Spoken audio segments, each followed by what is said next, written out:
বছরের ব্যবধানে দেশে চিনির দর 22% কমলেও 14% বেড়েছে ভোজ্য তেলে, এমন তথ্য সরকারি সংস্থা টিসিবির। সংস্থাটির হিসেবে উচ্চ মূল্যে স্থিতিশীল বেশিরভাগ মুদি পণ্য। এমন অবস্থায় আসছে রমজানে নিত্যপণ্যের দর সহনীয় রাখতে প্রয়োজনীয় পদক্ষেপ নেওয়ার দাবি জানিয়েছেন ভোক্তারা। আর রমজানে বাজার দর সহনীয় রাখতে ট্যারিফ কমিশনের শুল্ক ও কর কমানোর সুপারিশ বাস্তবায়নের পরামর্শ বিশ্লেষকদের। রঞ্জিবুল মিজানের রিপোর্ট।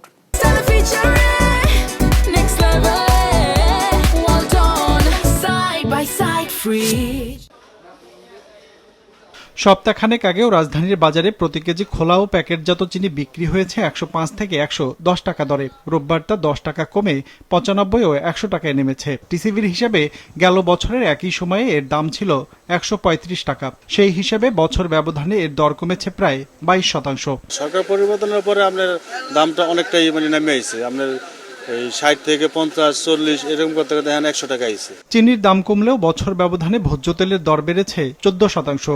এর মধ্যে গেল সপ্তাহে সয়াবিন তেলের দাম লিটার প্রতি 9.5 টাকা বাড়ানোর সুপারিশ করেছে ট্যারিফ কমিশন।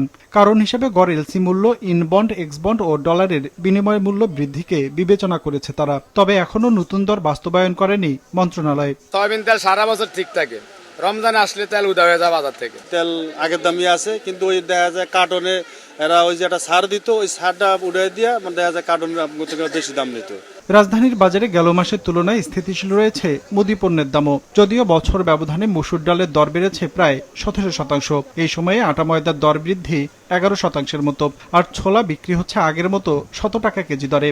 আসছে রমজানে চাহিদা থাকা পণ্যগুলোর দর যেন না বাড়ে, এজন্য পদক্ষেপ নেওয়ার দাবি জানিয়েছেন ভোক্তারা। কমানোর জন্য যে পদক্ষেপ নিবে এখনই যাতে নেই, যাতে কার্যকর 3 মাসের মধ্যে যাতে ওইটা সহজলভ্য হয়। নিত্য প্রয়োজনীয় জিনিস এগুলোর দাম একটু স্থির আসছে, কোনো কিছু দাম বাড়ে নাই। মুদি যে আইটেমগুলো আছে বিগত 2-3 মাসের রেট উঠে আছে, রেট বাড়ে নাই, কমও না। গেল বছরের মতো এবারও রোজায় খেজুরের দাম সহনীয় রাখতে পণ্যটির আমদানি শুল্ক 25% থেকে কমিয়ে 15% আর উৎস কর 10% থেকে নামিয়ে 3% করার সুপারিশ করেছে ট্যারিফ কমিশন। একই সাথে 3% নিয়ন্ত্রণমূলক শুল্ক সম্পূর্ণ প্রত্যাহারের সুপারিশ করেছে সংস্থাটি, যা বাস্তবায়নের পরামর্শ দিয়েছেন বিশ্লেষকরা।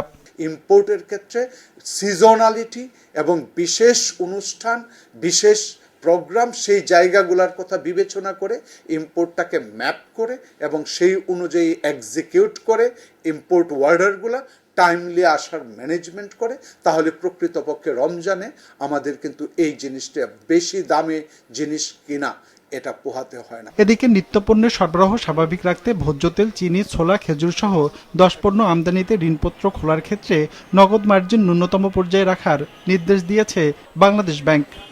Ranjibul Mizan, business report, Maasranga television.